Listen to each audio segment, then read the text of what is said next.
रात के 2 बजे ये क्या चल रहा है और जिस कमरे में वो गए उस कमरे में क्या है आज आपको ये भी दिखाऊंगा। लेकिन पहले वो सीसीटीवी फुटेज देखिए जिसे देखकर आपको लगेगा कि यही है कट्टर ईमानदारी। ये क्या सबूत मिटाने का प्रयास हो रहा है? इस सीसीटीवी फुटेज को देखने के बाद भी क्या केजरीवाल जी अपने पद पर बने रह सकते हैं? देखिए ये रिपोर्ट पहले।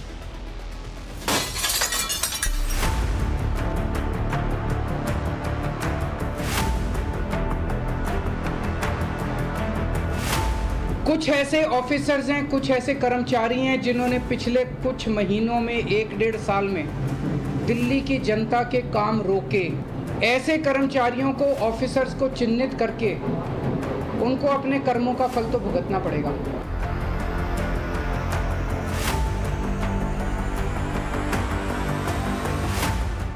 ऑपरेशन शीश महल के बाद सरजी सन्नाटे में है। नवभारत ने शीश महल के सच को लेकर सरजी से सवाल पर सवाल पूछे, पर जवाब 1000 सवालों पर एक चुप्पी में ही मिला।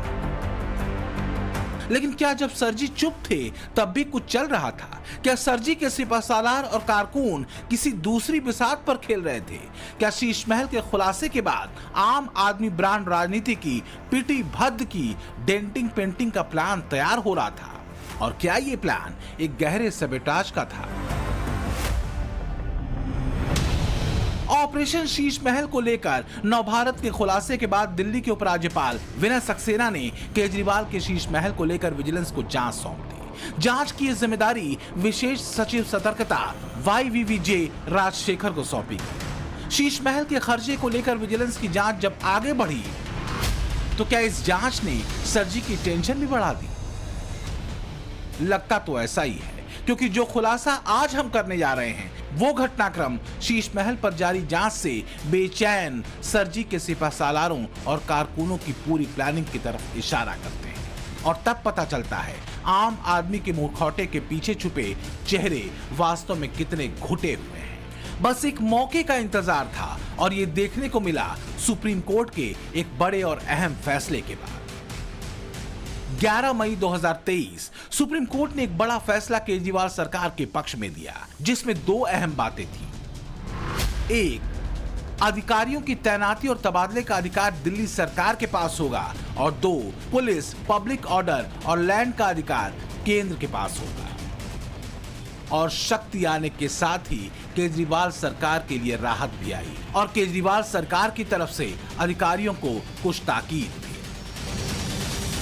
तो अगले कुछ दिनों के अंदर आप देखेंगे बहुत बड़ा प्रशासनिक फेरबदल होगा।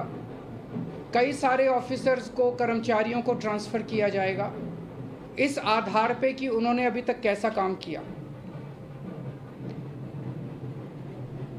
कुछ ऐसे ऑफिसर्स हैं, कुछ ऐसे कर्मचारी हैं जिन्होंने पिछले कुछ महीनों में 1-1.5 साल में दिल्ली की जनता के काम रोके। ऐसे कर्मचारियों को, ऑफिसर्स को चिन्हित करके उनको अपने कर्मों का फल तो भुगतना पड़ेगा। शक्ति जैसे ही आई, सरजी की सरकार ने पहला एक्शन जिन पर लिया वो थे विजिलेंस के विशेष सचिव YVVJ राजशेखर, जो सरजी के शीश महल के कथित रेनोवेशन में भ्रष्टाचार की जांच कर रहे थे।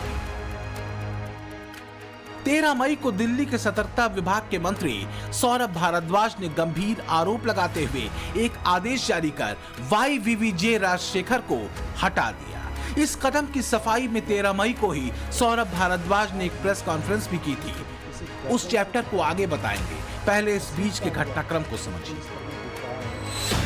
विजिलेंस के विशेष सचिव YVVJ राजशेखर का ये वो पत्र है जो उन्होंने 16 मई को सतर्कता सचिव को लिखा। इस पत्र में राजशेखर ने दावा किया कि मंगलवार यानी 15 मई को तड़के 3 बजे उनका कमरा खुला हुआ था। आधी रात दफ्तर में कॉन्फिडेंशियल फाइल खंगालने की शिकायत फौरन राजशेखर ने अपने सीनियर अफसरों से की। शिकायत में बाकायदा राजशेखर ने बताया कि सर्विसेज और विजिलेंस मिनिस्टर सौरभ भारद्वाज के निर्देश पर उनके दफ्तर में फाइल्स को खंगाला गया। साथ ही उन्होंने इस शिकायती चिट्ठी में इस बात का जिक्र भी किया है कि किन फाइलों को खंगालने की कोशिश हुई। जानेंगे तो आप हैरान रह जाएंगे। फाइल नंबर 1 आबकारी मामलों में CBI की प्रस्तावित file. File number 2 6 flag staff यानी सीएम आवास से जुड़ी file. File number 3 6 flag staff यानी सीएम आवास को लेकर पीडब्ल्यूडी की ओर से ठेकेदारों के भुगतान की books. File number 4 talk to A K file. File number 5 केंद्रीय जांच एजेंसियों को भेजी गई विभागों की फाइल। और फाइल नंबर 6 आबकारी विभाग के अधिकारियों से संबंधित फाइल्स। ये तो बात हुई उस चिट्ठी की जो YVVJ राजशेखर ने अपने कक्ष से गायब हुई फाइलों के बारे में लिखी। लेकिन नवभारत आपको दिखाने जा रहा है इस चिट्ठी के पीछे की वो सच्चाई जो वीडियो में कैद है। रात करीब 2 बजे से लेकर भोर के करीब 3 बजे तक का वो खेल जो सरजी के शीश महल और आबकारी मामले की जांच कर रहे अधिकारी के ऑफिस में चला, जो वास्तव में एक सबूत के जैसा है। ये सीसीटीवी फुटेज है जो 15-16 मई की रात का है। जो एरो आप देख रहे हैं वहां पर विशेष सचिव विजिलेंस राजशेखर का कक्ष है। तारीख और समय पर गौर करिएगा। यहां से रात करीब 2:07 पर पहली बार एक शख्स राजशेखर के कक्ष से निकलता है। उसके हाथ में कुछ फाइलें दिखती हैं। ये शख्स बगल के दूसरे कक्ष में जाता है। सवाल यह है कि राजशेखर के कक्ष से फाइलें लेकर निकलते इस शख्स के हाथ में कौन सी फाइलें हैं और ये कहां जा रहा है? तो इसका जवाब है ये वीडियो। दरअसल राजशेखर के कमरे से निकलकर जिस कमरे में ये शख्स जाता है वो कमरा ये है। राजशेखर के आरोपों के मुताबिक फाइल्स में मौजूद दस्तावेजों की कॉपी यहां पर की गई या फाइलों को रखा गया। इसके 1 मिनट बाद ही करीब 2:08 पर दूसरा शख्स भी राजशेखर के ही कमरे से निकलता है। इसके हाथ में भी कुछ दस्तावेज होते हैं जो पहले शख्स को देता है और वापस राजशेखर के कमरे में लौट जाता है। इससे करीब 30 सेकंड बाद पहला शख्स बगल वाले कमरे से निकलकर राजशेखर के कक्ष की तरफ जाता है। 2:34 पर विशेष सचिव सतर्कता राजशेखर के कक्ष के बाहर 3 लोग खड़े दिखते हैं। करीब 2:35 तक फाइलों को लाने और ले जाने का खेल चलता है। इसके बाद 2:36 पर पहले राजशेखर के कक्ष में ताला लगाया जाता है। इसके बाद दूसरे वाले कक्ष को लॉक करके चेक किया जाता है।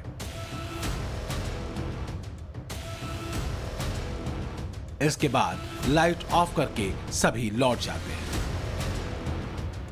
सवाल यह है कि आखिर शीश महल और आबकारी विभाग से जुड़ी फाइलों का क्या हुआ? शीश महल और एक्साइज मामले की जांच वाली फाइलों के साथ अगर छेड़छाड़ या गड़बड़ी हुई तो किसके इशारे पर?